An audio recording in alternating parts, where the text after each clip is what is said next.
उसे इस तरह चिल्लाते देख सभी लोग हैरान थे। वह चिल्लाते हुए बोलती, मैं सब ये तुम्हारी वजह से कर रही हूँ, तुम जैसा कोई, क्योंकि तुम्हारे जैसा कोई व्यक्ति ड्यूक के बगल में बैठा है, अगर तुम ना होते तो मैं।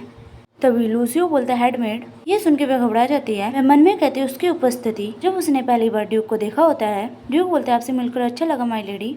उसे पहली नजर में ड्यूक से प्यार हो जाता है, एक ऐसा व्यक्ति जो हूबहू उस समय के ड्यूक जैसा दिखता है। लूसियो बोलता है, क्या आप सच में डचेस बनना चाहती थी?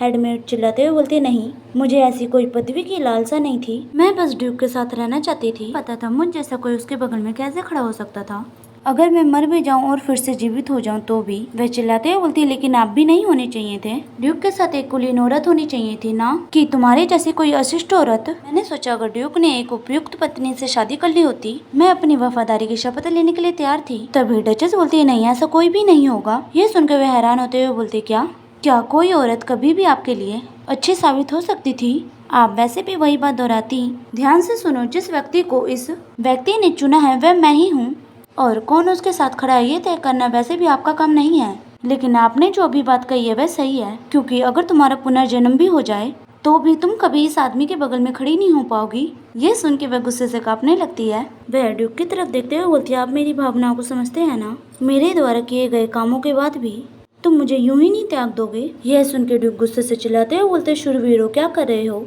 ये सुन के दोनों शूरवीर बोलते, हाँ योर ग्रेस। शूरवीरों को अपनी तरफ आता देख हेडमेड घबराने लगती है। ड्यूक बोलते, उसे तुरंत बाहर निकालो। हेडमेड चिल्लाते हुए बोलती, योर ग्रेस। लेकिन तभी अचानक उसे सब कुछ धुंधला दिखने लगता है और वह नीचे गिर जाती है। हेडमेड के जाने के बाद डॉक्टर डचेस को चेक करती है। लूसियो बोलते हैं, क्या आप पक्का हैं कि अब हमें उनकी हालात के बारे में चिंता करने की जरूरत नहीं है? डॉक्टर बोलती है, हाँ, दरअसल आम तौर पर ऐसे घातक जहर से बचना बहुत ही मुश्किल होता है। कई मामलों में इसके कारण चलने फिरने में दिक्कत या दृष्टिहीन हो जाती है, लेकिन डचेस के ऊपर कोई भी बुरा प्रभाव नहीं पड़ा है, बल्कि उनके शरीर में से सभी जहरों को निकाल दिया गया है। इसलिए जब तक आप अच्छे से ख्याल रखते हैं वह वास्तव में पहले से भी ज्यादा स्वस्थ रहेंगी। ड्यूक बोलते, स्प्लेसिया नाम की वो चीज वाकई ये अद्भुत थी। डॉक्टर बोलते, उसे यूं ही पौराणिक जड़ी बूटी नहीं कहा जाता, लेकिन ये सब कुछ रिया की बदौलत मुमकिन हुआ। उसने पूरी ताकत लगाकर एंटीडोट बनाया। अगर वो बच्ची ना होती तो। ड्यूक बोलते, मैं रिया का बहुत ही कर्जदार हूँ। तभी डचेस ड्यूक का हाथ पकड़ते हुए बोलती, हनी, कृपया रिया को जो चाहे वो करने दे, कोई सवाल मत पूछो और उसे बोझ महसूस मत कराओ। ड्यूक अपना सर हिलाते हुए बोलते, मैं समझ गया। डॉक्टर और लूसियो कमरे के बाहर चले जाते हैं। अचानक ही लूसियो सीढ़ी पर रुक जाता है। उसके अचानक रुकने की वजह से डॉक्टर उससे टकरा जाती हैं और वे जल्दी से लूसियो से माफी मांगती हैं। तभी उनकी नजर सामने पड़ती है। रिया उनकी तरफ आते हुए बोलती, डॉक्टर, यंग मास्टर आप भी यहाँ मौजूद हैं? डॉक्टर बोलती, मुझे लगा आप यंग लेडी के साथ हैं। इतनी जल्दी में आप कहाँ जा रही हैं? रिया बोलती है, ताना को भूख लगी है इसलिए मैं उसके लिए नाश्ता लेने जा रही हूँ। डॉक्टर बोलती, तुमने बहुत कुछ झेल चुकी हो, तुमने बिना ठीक से आराम किए ही यंग लेडी की सेवा करनी होगी। रिया बोलती है, ठीक है, ये मेरा काम है और यंग लेडी की सेवा बिल्कुल भी मुश्किल नहीं है। डॉक्टर हंसते हुए बोलते, इतना योग्य और नेक बच्चा कहाँ से आया? जैसा कि डचेस ने कहा, आप निश्चित रूप से एलाइड परिवार के लिए एक आशीर्वाद है। रिया ये सुन के घबराती बोलती है, नहीं। डॉक्टर इसी तरह रिया की तारीफ कर रही होती हैं, लेकिन रिया की नजरें यंग मास्टर पे होती हैं। वह मन में कहती है, मैंने अब दूसरों की तारीफ की लालसा न करने का फैसला किया, लेकिन मैं एक बार लूसियो से तारीफ पाना चाहती थी। धन्यवाद कहना जरूरी नहीं है, लेकिन कम से कम अच्छा काम किया तो कह सकता है। लेकिन रिया की उम्मीद से बिल्कुल उलट लूसियो बोलता है, फिर मैं अपना काम खत्म करने जाऊंगा, इसलिए विस्काउंट कृपया थोड़ा आराम कर ले। डॉक्टर हिचकिचाते बोलते, आज समझ गई।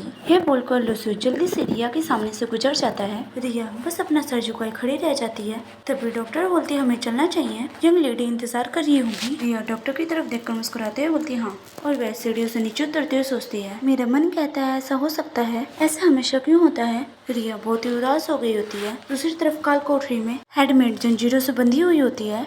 लूसी उसकी तरफ देखते हुए बोलते, कितने घंटे बचे हैं? तेजा बोलता है, क्योंकि कमरे में छुपा हुआ सारा जाल इस्तेमाल कर लिया है, ज्यादा से ज्यादा 12 घंटे, ज्यादा नहीं बचे होने चाहिए। वह बोलता है, योर ग्रेस ड्यूक। लूसियो कुछ नहीं बोलता है। वह मन में सोचता है, जब मैं रिया से मिला तो मैं उसे धन्यवाद भी नहीं कह सका, क्योंकि मैं अपनी खून की प्यास को मुश्किल से दबा पा रहा था। मैं उसे डरते हुए नहीं देखना चाहता था। जब उसने अभी अभी अपनी सावधानी कम की थी, उसके लिए एक पल के लिए थोड़ा निराश महसूस करना भयभीत होने से बेहतर है। यह सोचकर लूसियो अपनी तलवार निकालता है, हेडमेड के सामने करते हुए बोलता है, क्या यह सच है कि आपने मेरी माँ को दिए गए निमंत्रण पत्र पर जहर डाला था? दूसरा मास्टरमाइंड कौन है?